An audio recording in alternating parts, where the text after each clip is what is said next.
स्वागत है आप सभी का tech study ITI YouTube channel पर। Fitter trade theory CBT examination questions का पार्ट नंबर 12 आज हम लोग इस वीडियो में करेंगे। एंड इसके पहले के अगर 11 पार्ट्स आपने नहीं देखे हैं जो कि हमने चैनल पे ऑलरेडी करवा दिया है तो प्लीज़ डिस्क्रिप्शन में पहले नंबर पे आपको प्लेलिस्ट मिल जाएगी fitter trade theory first year की, वहाँ से आप जाके उसे ज़रूर चेकआउट कर सकते हैं। जैसा हमने टारगेट लिया टोटल 21 पार्ट में आपका पूरा फिटर फर्स्ट ईयर जो है कंप्लीट करवा देंगे। पूरे जितने क्वेश्चन हैं 500 से ज़्यादा अप्रॉक्स क्वेश्चन हैं वो आपका यहाँ पे 21 पार्ट में पूरा कंप्लीट होने वाला है। तो चैनल पे नए हैं तो प्लीज़ सब्सक्राइब करके इस तरह से बेल आइकन को हिट कर लीजिएगा। बाकी ट्रेड की सब्जेक्ट के जो वीडियोज हैं वो भी आपको मिलेंगे। साथ में जो कॉमन सब्जेक्ट्स हैं एम्प्लॉयबिलिटी स्किल वर्कशॉप कैलकुलेशन उसका भी प्लेलिस्ट है, उसे भी आप जाके यहाँ से चेकआउट कर सकते हैं। जैसा सभी वीडियो में रहता है लास्ट में एक क्वेश्चन आपके लिए बोनस, वैसा ही इसमें भी लास्ट में एक क्वेश्चन आपके लिए है जो कि बोनस क्वेश्चन है। उसका आंसर आपको करना है कमेंट बॉक्स में, जिसका भी आंसर सही होगा उसमें हम लाइक और रिप्लाई जरूर करेंगे। अब ये पार्ट नंबर 12 में आप सोच रहे होंगे क्वेश्चन नंबर 1 से क्यों स्टार्ट हो गया। तो देखिए 2 पीडीएफ थे टोटल निमी के, जिसमें सेमेस्टर जो थर्ड वाला था उसमें जितने क्वेश्चन थे 261 वो हमने आपके लिए करवा दिए। अब ये है सेमेस्टर फर्स्ट का जो था, अब ये सेमेस्टर सेकंड के क्वेश्चंस हैं, तो फिर से 1 नंबर से स्टार्ट होंगे बट पार्ट वाली सीरीज हम वही रखेंगे जिससे आपको क्लियरिटी रहे। हाँ टोटल 21 पार्ट हैं फिटर फर्स्ट ईयर के। तो आइए यहाँ पे स्टार्ट करते हैं क्वेश्चन बिना किसी देरी के। आपका ड्रिलिंग मॉड्यूल है उससे ये सारे क्वेश्चंस आपके होने वाले हैं। एक एक क्वेश्चन को हम लोग अच्छे से समझेंगे भी। प्लीज़ मेहनत लगती है ऐसे वीडियोज़ को बनाने में आपके लिए, इस तरह से नीट एंड क्लीन फ्रेश तरीके से, साथ में इसमें इमेजेस वगैरह भी ऐड करते हैं, तो उसके लिए आप चाहें तो वीडियो को लाइक और शेयर कर सकते हैं। पहला क्वेश्चन है यहाँ पे, what the name of the angle marked x in the reamer. ये क्या है आपका रीमर है। रीमर का काम क्या होता है आगे भी हम लोग डिस्कस करेंगे। ये जो एक्स वाला एंगल है इसका आपको नाम बताना है। रेक एंगल है, फ्लूट एंगल है, हेलिक्स एंगल है या क्लीयरेंस एंगल है। तो ये है आपका यहाँ पे हेलिक्स, ये जो इसमें हेलिक्स कटे हुए हैं ना उसका ये जो एंगल है इसे हम लोग क्या कह रहे हैं यहाँ पे हेलिक्स एंगल है या हेलिक्स का कोण है। इस तरह से रीमर होता है। रीमर आप पहला जान लीजिए पूरा रीमर होता क्या एक्चुअल में, रीमर का काम क्या होता है। रीमर के पार्ट्स भी यहाँ आप देख सकते हैं कि ये इसका क्या है हेलिक्स एंगल है, ठीक है। ये इसका क्या है टेपर सैंक, अगर रीमर है टेपर सैंक है। इसकी ये पूरी लेंथ होती है, अगर देखा जाए रीमर की पूरी लेंथ क्या होती है ये होती है। ये इसमें हेलिकल फ्लूइड्स कटे हैं जैसे ड्रिल में होते हैं। ये इसका एक यहाँ पे आपका चैम्फर एंगल भी दिया होता है, ठीक। चैम्फर की थोड़ी सी लेंथ भी होती है, कोई भी टूल होता है उसमें जनरली आगे चैम्फर दिया रहेगा आपको। एंड ये कई तरह के रीमर होते हैं आप देख सकते हैं, इसमें स्ट्रेट फ्लूटेड होता है, टेपर रीमर भी होता है, combination spiral reamer with pilot drill होता है, सेल रीमर भी होता है। इस तरह के कई रीमर होते हैं, इनसे रिलेटेड क्वेश्चन भी आ सकते हैं एग्जामिनेशन में। अगले क्वेश्चन की तरफ चलते हैं। ये है आपका question number 2, what the name of the process of finishing the drilled hole. Drill किए गए छेद को फिनिश करने की प्रक्रिया का नाम क्या है। Reaming, spot facing, counter boring या काउंटर सिंकिंग। तो जब हम ड्रिल कर लेते हैं किसी होल को, उसे जब हमें फिनिश करना होता है तो उस प्रक्रिया को ही हम क्या कहते हैं रीमिंग कहते हैं। तीनों प्रक्रिया यहाँ पे आप देख लीजिए अच्छे से, कभी नहीं भूलेंगे। ड्रिल बिट से आप क्या करते हैं सबसे पहले ड्रिल करते हैं। नया भी कोई भी होल आपको किसी मेटल में करना है तो आप ड्रिल कर लेते हैं। अब मान लीजिए ड्रिल बिट कुछ स्टैंडर्ड साइज़ के होते हैं बट आपको होल उस स्टैंडर्ड साइज़ से थोड़ा बड़ा चाहिए, तो होता है बोरिंग टूल, जिसकी सहायता से आप क्या करते हैं उस एग्जिस्टिंग होल को जो आपने ड्रिल से किया उसे इनलार्ज करते हैं, बड़ा कर सकते हैं।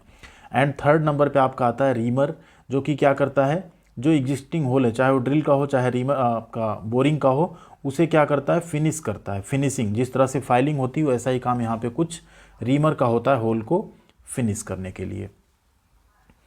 अगले क्वेश्चन पे चलते हैं। क्वेश्चन नंबर 3 है यहाँ पे, why hand reamers have uneven spacing of teeth. क्यों हैंड रीमर के दांतों में असमान अंतराल होता है। जो हैंड रीमर के टीथ हैं आपने यहाँ पीछे भी देखे होंगे, इसमें जो अंतराल होता है ना वो असमान रहता है, किसी में कम किसी में ज़्यादा रहता है, समान अंतराल पे नहीं बनाए जाते हैं। उसका रीजन क्या है। रिड्यूस चैटरिंग यानी चैटरिंग कम करने के लिए, रिमूव मोर मेटल अधिक धातु निकालने के लिए, इंक्रीज द इफिशियंसी दक्षता बढ़ाने के लिए, या increase the life of tool, tool का जीवन बढ़ाने के लिए। तो बेसिकली उसे हम असमान अंतराल पे इसलिए रखते हैं, उससे टूल में एक स्टेबिलिटी आ जाती है एंड जिससे जो चैटरिंग इफेक्ट है वो नहीं होता है, चैटरिंग आपकी रिड्यूस हो जाती है हैंड रीमर में, ठीक है। इस चीज़ का आपको ध्यान रखिएगा, असमान अंतराल पे रखने से हम चैटरिंग को कम कर सकते हैं, रिड्यूस कर सकते हैं, इसीलिए असमान अंतराल पे रखते हैं। क्वेश्चन नंबर 4 है यहाँ पे, what the purpose of clearance angle in twist drill. Clearance angle मतलब क्या होता है। बेसिकली क्लियरेंस का मतलब ही क्या होता है कि कहीं थोड़ी सी छूट देना, ठीक है। क्लियरेंस मतलब क्या, कहीं पे कुछ ऐसी खाली जगह छोड़ देना, उसे हम कहते हैं क्लियरेंस एंगल। तो इसका उद्देश्य क्या है बेसिकली, 4 ऑप्शन है यहाँ पे। प्रिवेंट रफ होल यानी अपरिष्कृत छिद्रों को रोकने के लिए, prevent oversize hole, oversize hole ना बने इसलिए दिया जाता है, prevent unequal angle of cutting edges, किनारों के असमान कोण को रोकने के लिए, या prevent friction of drill behind the cutting edge. तो बेसिकली यही यहाँ पे सही आंसर आपका, कि जो आपका ड्रिल होगा ना कटिंग एज के पीछे उसमें, उसको फ्रिक्शन को रोकने के लिए हम क्या करते हैं, क्लियरेंस एंगल को यहाँ पे दिया जाता है। यहाँ पे समझेंगे, ये एक जस्ट हमने क्रॉस सेक्शन दिखाया, इस वैसे ये टूल नहीं है ड्रिल का, बट हम क्लियरेंस एंगल आपको समझाना चाह रहे हैं। जब ये टूल यहाँ पे कटिंग करेगा बेसिकली, तो ये क्लियरेंस एंगल क्या हो रहा है, इसका टूल का जो एज है ये सब क्या हो रहा है, यहाँ पे घिसेगा नहीं मेटल के साथ, ठीक है। तो क्या होगी, टूल की लाइफ बढ़ जाएगी, इन कटिंग भी आपकी प्रॉपर होगी। तो यही यहाँ पे क्लियरेंस एंगल का मेन मतलब होता है। अब दिखाते हैं आपको ड्रिल के केस में क्या होता है। ये रहा आपका ड्रिल बिट, इसमें भी क्लियरेंस एंगल कहाँ दिया गया, ये देख सकते हैं आप, क्या दिया गया, क्लियरेंस एंगल। अब ये ड्रिल जब स्टार्टिंग में कहीं भी किसी भी सरफेस में घुसेगा तो ये पोर्शन आपका क्या होगा, यहाँ पे ये फ्रिक्शन में नहीं आएगा, ये आएगा सिर्फ आपका जो, ठीक है। तो यही यहाँ पे राइट आंसर हो जाता है आपका, prevent friction of drill behind the cutting edge. अगले क्वेश्चन पे चलते हैं। क्वेश्चन नंबर 5 है यहाँ पे, what the angle of counter sinking for riveting. Riveting के लिए काउंटर सिंकिंग का एंगल क्या होता है। देखिए अब यहाँ पे सिर्फ नॉर्मल रिवेटिंग बोला है एंड काउंटर सिंकिंग भी सिर्फ नॉर्मल है, इसके आगे और कुछ वर्ड्स नहीं लिखे हैं, इसलिए यहाँ पे आपका राइट आंसर हो जाएगा 75 अंश। क्या हो जाएगा, 75 डिग्री आपका रिवेटिंग के लिए काउंटर सिंकिंग का कोण होता है। बट एक ही क्वेश्चन में हम लोग और भी क्वेश्चंस देख लेते हैं, क्योंकि आप ITI के बाद आप कॉम्पिटिटिव एग्जाम की भी तैयारी कर सकते हैं, तो ऐसे क्वेश्चंस और भी पूछे जा सकते हैं आपसे। 75 डिग्री पूछा जाता है अगर आपसे काउंटर सिंक रिवेटिंग है तब। 80 डिग्री होता है अगर counter sink self tapping screw है उस केस में। 90 डिग्री होता है अगर counter sink head screw and for deburring है उस केस में, यानी हेड स्क्रू अगर टर्म आएगा तो 90 डिग्री आएगा। एंड 120 डिग्री होता है chamfering end of hole to be threaded or other machining process. ऐसा अगर कुछ आता है चैम्फरिंग एंड है उस केस में 120 डिग्री यहाँ पे रखा जाएगा एंगल, ठीक है। कुछ इस तरह से आप देख सकते हैं, ये होती काउंटर सिंकिंग रिवेट, इसमें ऊपर कोई पोर्शन नहीं रहता रिवेट में, ठीक है। सारा पोर्शन क्या होता है, इस तरह से इसी शेप में फिट हो जाता है। अगला क्वेश्चन है, what the reason for over heated drill while drilling. Drilling करते समय अगर ड्रिल ओवर हीट हो रही तो उसका कारण क्या हो सकता है। ड्रिल हेल्ड नॉट करेक्टली, यानी ड्रिल को सही तरीके से पकड़ा नहीं गया है। Work is not rigidly held, कार्यखंड को सही से नहीं पकड़ा गया। Clearance angle is incorrect, clearance angle सही नहीं है। या flutes are clogged with chips. पीछे हमने बात की ना, अगर क्लियरेंस एंगल आपका सही नहीं रहेगा तो फ्रिक्शन ज़्यादा होगा, उस वजह से ड्रिल आपकी क्या होगी, ओवर हीट होगी। तो राइट आंसर क्या हो गया, क्लियरेंस एंगल आपका सही नहीं है। नेक्स्ट है 7 number question, what the name of the operation to enlarge the hole for given depth. आसानी से आप बता सकते हैं, अभी 2 क्वेश्चन पहले ही चर्चा हुई उसकी, कि दी गई गहराई के छिद्र को आपको बड़ा करना है तो कौन सा ऑपरेशन करेंगे, बिल्कुल बोरिंग ऑपरेशन। राइट आंसर क्या है, counter boring, option number C. And reaming किस लिए था, फिनिशिंग के लिए। 8वां नंबर क्वेश्चन है यहाँ पे, what will happen if the clearance angle of drill is more. यदि ड्रिल का क्लियरेंस एंगल ज़्यादा है तो क्या होगा उस केस में।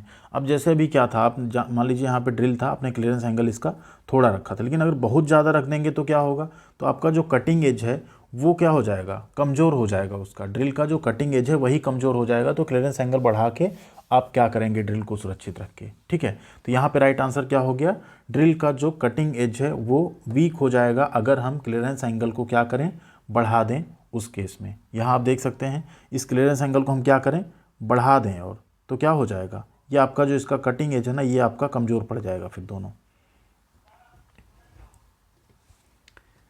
अगला क्वेश्चन है, क्वेश्चन नंबर 9 है, what will happen if the spindle running out of centre while drilling. यदि ड्रिलिंग के दौरान आपका जो स्पिंडल है वो केंद्र से बाहर चल रहा हो, अपने सेंटर से आउट हो, उस केस में क्या होगा, ऑब्वियस सी बात है, उस केस में क्या होगा, आपका होल जो होगा ओवर साइज बन जाएगा, ठीक है। होल क्या हो जाएगा, ओवर साइज बन जाएगा अगर आपका जो स्पिंडल है वो क्या हो जाएगा, अपने सेंटर से आउट चला गया, उस केस में होल कैसा बन जाएगा, ओवर साइज होल, यानी ज़्यादा आकार का होल बन जाएगा। हो सकता है ड्रिल आप 2.5 का यूज़ कर रहे हो एंड होल आपका 3 mm का बन रहा हो वहाँ पे, ठीक है।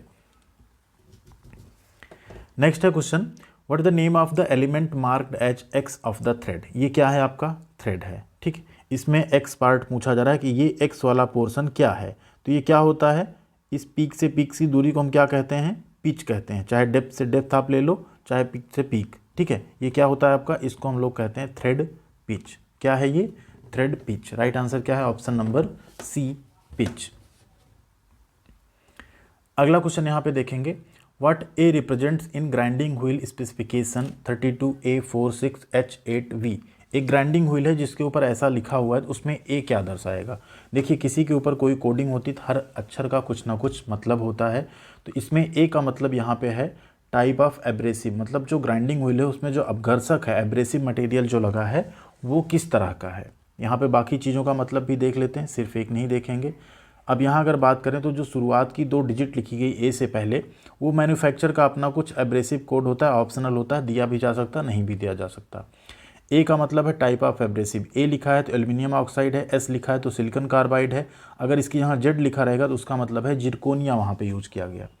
36 उसके बाद जो लिखा है उसका मतलब होता है ग्रेन साइज क्या है, जो उसमें ग्रेन्स लगे हैं एब्रेसिव के उसका साइज क्या है। एम अगर बीच में लिखा है तो इसका मतलब होता है ग्रेड, ठीक है, मीट्रिक है जो भी है। यहाँ पे 4 लिखा है, इसका है स्ट्रक्चर, क्या स्ट्रक्चर है वो बताएगा ये। वी का मतलब होता है बॉन्ड का टाइप, किस तरह का बॉन्ड यूज किया गया। एंड ए बी लास्ट में होता है उसका मैन्युफैक्चरर का अपना कुछ बॉन्ड कोड है, वो चाहे तो दे सकते हैं, चाहे तो ऑप्शनल होता है, हटा सकते हैं। ठीक है,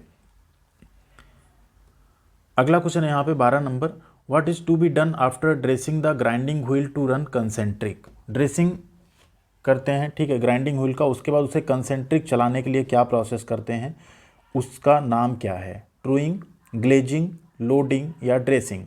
तो ड्रेसिंग करने के बाद हम क्या करते हैं, ग्राइंडिंग व्हील की ट्रूइंग करते हैं। राइट आंसर क्या है आपका, ट्रूइंग। यहाँ पे जो भी इसका फेस है एंड जो इसका ये वाला फेस है जिस पे आप ग्राइंड करते हैं, ठीक है, साइड एंड ये, उन दोनों को हम क्या करते हैं, उस पर जो भी बर्स होती है, जो भी एक्स्ट्रा वो कंसेंट हुआ रहता है, ठीक है, एब्रेसिव मटेरियल, उसको हम क्या करते हैं, ट्रूइंग के थ्रू रिमूव कर देते हैं, जिससे जब भी हम इस पर कोई चीज़ ग्राइंड करें तो फ्लैट या राउंड जैसा हम चाहें वैसा एक्यूरेट सरफेस हमको मिल सके।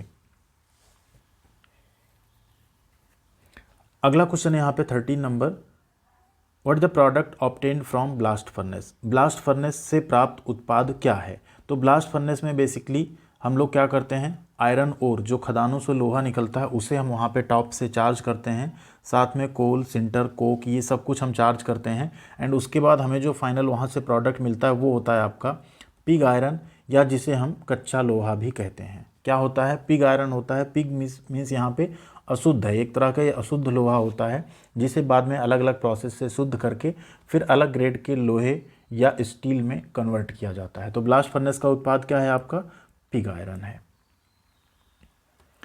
अगला क्वेश्चन है यहाँ पे, which metal is use to manufacture magnets, ball bearing and cutting tool. ऐसा कौन सा मटेरियल है जिसका प्रयोग हम चुंबक यानी मैग्नेट, बॉल बियरिंग और कटिंग टूल बनाने के लिए करते हैं। कोबाल्ट का, कैडमियम का, वैनेडियम का या मोलिब्डेनम का। तो यहाँ पे आपका राइट आंसर है ऑप्शन नंबर ए, कोबाल्ट का प्रयोग हम लोग मैग्नेट, बॉल बियरिंग या कटिंग टूल बनाने के लिए करते हैं। नेक्स्ट है क्वेश्चन नंबर 15 यहाँ पे, how much copper contains in pyrites ore. Copper pyrite, आपको पता है पायराइट्स ओर जो होता है उससे हम कॉपर उसे प्राप्त होता है, जैसे बॉक्साइट से एल्युमिनियम प्राप्त होता है, ठीक है, उसी तरह से पायराइट्स अयस्क से क्या मिलता है हमको, कॉपर यानी तांबा। तो एक कॉपर पायराइट जो आपका अयस्क है उसमें कितना तांबा रहता है, तो जनरली 34.5% होता है, बट यहाँ पे ऐसा कुछ नहीं दिख रहा है, तो यहाँ पे 32 हम लोग जो 0.32 या इसी को हम लोग 32% कहेंगे, इस पे हम लोग सही आंसर टिक करेंगे। ठीक, अब फार्मूला अगर हम लोग देखें पायराइट का, फार्मूला होता है CuFeS2, यानी कॉपर पायराइट में कॉपर 32% अप्रॉक्स, Fe जो है ये अप्रॉक्स आपको 30 से 32% मिलता है। Fe मतलब क्या है, इसमें लोहा भी रहता है। एंड S2 मतलब है यहाँ पे सल्फ़र, सल्फ़र भी आपका अप्रॉक्स 35% इसमें मिल जाता है। यानी पायराइट में आपका कॉपर भी होता है, लोहा भी रहता है और सल्फ़र भी होता है। क्वेश्चन नंबर 16 है, which metal is resistant to many types of acids. कौन सी धातु कई प्रकार के अम्लों के लिए क्या है, प्रतिरोधी है। इसका आंसर आप लोगों ने देखा होगा, अगर आपने केमिस्ट्री पढ़ी होगी, केमिस्ट्री लैब में आपने देखा होगा जितने भी केमिकल रखे होते हैं किस में रखे होते हैं, मैक्सिमम कांच के जार में या बीकर में रखे होते हैं वो, ठीक है। परखनली भी किसकी होती है, जिसे हम टेस्ट ट्यूब बोलते हैं, जो भी है किसकी होती है, कांच की होती है, यानी लेड की, ठीक है। उसमें क्या होता है, कई सारे अम्लों से कोई भी उसमें रिएक्शन नहीं होता है, कोई वो प्रतिरोध जो है उसका प्रतिरोधी रहता है, उसमें कोई रिएक्शन नहीं होता है, लॉस नहीं होता है। उसी यहाँ प्लास्टिक में या मेटेलिक पॉट में रख देंगे तो क्या होगा, कोई ना कोई उनसे रिएक्शन कर जाएगा वो केमिकल। नेक्स्ट है 17 number question, what is the use of telescopic gauge. Telescopic gauge का प्रयोग क्या है, measure depth, measure external dimension यानी बाहरी आयाम को मापने के लिए, मेजर एंगुलर डायमेंशन कोणीय आयाम मापने के लिए, या measure size of holes and slots छेद और स्लॉट के आकार को मापने के लिए। तो टेलीस्कोपिक गेज का प्रयोग होता है किसी छेद या स्लॉट का आकार मेज़र करने में। कुछ इस तरह से दिखता है टेलीस्कोपिक गेज आपका, यहाँ पे आप देख सकते हैं।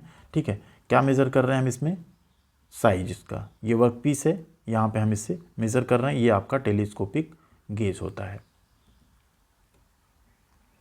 नेक्स्ट क्वेश्चन है 18 number, which method is suitable to remove the broken stud very near to the surface. सतह के पास अगर कोई स्टड टूट जाता है तो उसे निकालने के लिए सबसे उपयुक्त विधि यहाँ पे कौन सी है, easy out method, making drill hole, prick punch method, या यूजिंग स्क्वायर टेपर पंच। तो यहाँ पे राइट आंसर आपका option number C, prick punch method. ठीक है, प्रिक पंच की सहायता से, इस विधि से हम लोग क्या करते हैं, अगर सतह के एकदम पास कोई स्टड टूटा है तो इससे हम लोग उसे रिमूव कर सकते हैं। 19 नंबर क्वेश्चन है, देखिए फिर से आ गया, what is the angle of counter sink head screw. हमने पीछे बताया था आपको, अगर सिर्फ काउंटर सिंक है तो कितना 75 डिग्री, अगर काउंटर सिंक हेड स्क्रू है तो 90 डिग्री यहाँ पे। ठीक है, तो राइट आंसर क्या होगा आपका, ऑप्शन नंबर बी। ठीक है, फिर से हम दिखा दे रहे हैं, 75 counter sinking, 80 counter sinking self tapping, 90 counter sinking head screw and 120 chamfering. ठीक है, याद कर लीजिएगा आप लोग। क्वेश्चन नंबर 20 है यहाँ पे, what the name of the angle in the drill bit marked as X. पीछे हम लोग चर्चा कर चुके हैं, क्या है ये, लिप क्लियरेंस एंगल। क्या है, lip clearance angle, option number D. Question number 21 है यहाँ पे, which angle is determined by the helix angle in drill bit. Drill bit में जो हेलिक्स एंगल है उससे कौन सा और कोण निर्धारित होता है, point angle, rake angle, chisel angle, या क्लियरेंस एंगल। कौन सा निर्धारित होता है, पीछे फिगर में हम लोग देख चुके थे, वो है आपका रेक एंगल या रेक कोण। आप यहाँ देखिए फिगर, यहाँ पे फिर से हमने लगा दिया आपके लिए, ये आपका हेलिक्स एंगल इज इक्वल क्या लिखा है यहाँ पे, रेक एंगल, ये है आपका क्लियरेंस एंगल। ठीक है, तो हेलिक्स एंगल से हम रेक एंगल को डिटरमाइन कर सकते हैं। 22 नंबर क्वेश्चन है यहाँ पे, what the use of reamer. Reamer का प्रयोग क्या है, पीछे ही बात कर चुके हैं हम लोग। रीमर का प्रयोग क्या है, जो होल है उसे क्या करना है, फिनिशिंग करना, finishing to correct size of the drilled hole. Question number 23 यहाँ पे, what the purpose of type and twist drill. Type and twist drill का उद्देश्य क्या होता है, तो टाइप एंड ट्विस्ट ड्रिल का यहाँ पे 4 ऑप्शन आपको मिल जाएगा। यूज फॉर हार्ड मटेरियल, मतलब ये हार्ड मटेरियल के इस्तेमाल करते हैं। यूज फॉर ब्रिटल मटेरियल, भंगुर सामग्री के लिए। Use for soft and tough material, नरम और सख्त सामग्री के लिए। या use for normal low carbon steel. तो यहाँ पे यही राइट आंसर है, option number D, use for normal low carbon steel. यहाँ पे देख सकते हैं, एक होता है टाइप एन स्टैंडर्ड स्पाइरल, एक होता है टाइप एच, एक होता है टाइप डब्ल्यू। तो टाइप एन किस में यूज हो रहा है आपका, नॉर्मल लो कार्बन स्टील की ड्रिलिंग में। क्वेश्चन नंबर 24 है, which reamer will have a long top taper head. कौन से रीमर में लंबा टेपर लीड होगा, हेड नहीं लीड। हैंड रीमर में, सॉकेट रीमर में, मशीन रीमर में, या हेलिकल फ्लूटेड रीमर में। तो जो आपका सॉकेट रीमर होता है उसका जो आपका टेपर लीड है वो काफ़ी लंबा रहता है। कुछ इस तरह से दिखता है आपका सॉकेट रीमर, इसका जो टेपर लीड है बहुत लंबा रहता है। अगला क्वेश्चन यहाँ पे 25 number, what the function of pilot in the hand reamer with pilot. Pilot के साथ हैंड रीमर में पायलट का कार्य क्या होता है, keep size of hole accurate, यानी होल का जो आकार उसको सही रखना। Removes the burr from the hole, hole से बर को दूर करना। Provide smooth functioning of reamer, reamer की सुचारू कार्यप्रणाली प्रदान करना। या keep reamer concentric with hole to be reamed. तो बेसिकली जो पायलट के साथ हैंड रीमर होता है, पायलट का काम यही रहता है कि जो आपका रीमर है ना उसे होल के साथ एकदम कंसेंट्रिक रखना। मीन्स अगर ये होल है तो रीमर का भी जो सेंटर है एंड होल का जो सेंटर ये एकदम क्या हो, मैच करता रहे। ठीक है, यही काम होता है जो हैंड रीमर है पायलट का, यही काम होता है उसमें। कुछ इस तरह से आपका पायलट हैंड रीमर दिखता है। ठीक है, आप देख सकते हैं ये आपका रीमर एंड है। ठीक, एंड यहाँ पे आपका एक अलग से पायलट लगा होता है जो होल से इसे क्या रख सकता है, अलाइन रखता है। ठीक है, अब आती है आपकी बारी। क्वेश्चन नंबर बोनस, नंबर नहीं रखा हमने, what the oxygen cylinder colour, oxygen cylinder का रंग क्या होता है, रेड, ब्लू, ब्लैक या मरून। जो भी राइट आंसर आप लोग कमेंट सेक्शन में ज़रूर कीजिएगा। वीडियो कैसी लगी बताइएगा, लाइक एंड शेयर करना बिल्कुल मत भूलिएगा, और चैनल पे अभी भी सब्सक्राइब नहीं किया तो ज़रूर कर लीजिए सब्सक्राइब। आपको यहाँ पे सभी तरह की पढ़ाई की वीडियोज़ के साथ साथ जॉब की, अप्रेंटिसशिप की अपडेट, उनके फॉर्म भरने की वीडियोज़, उनसे जुड़ी छोटी बड़ी सभी तरह की अपडेट आपको मिलती रहेगी। Thank you very much. And साथ में हमारे साथ आप टेलीग्राम पे भी जुड़ सकते हैं। Tech study ITI Telegram channel का नाम है। Thank you.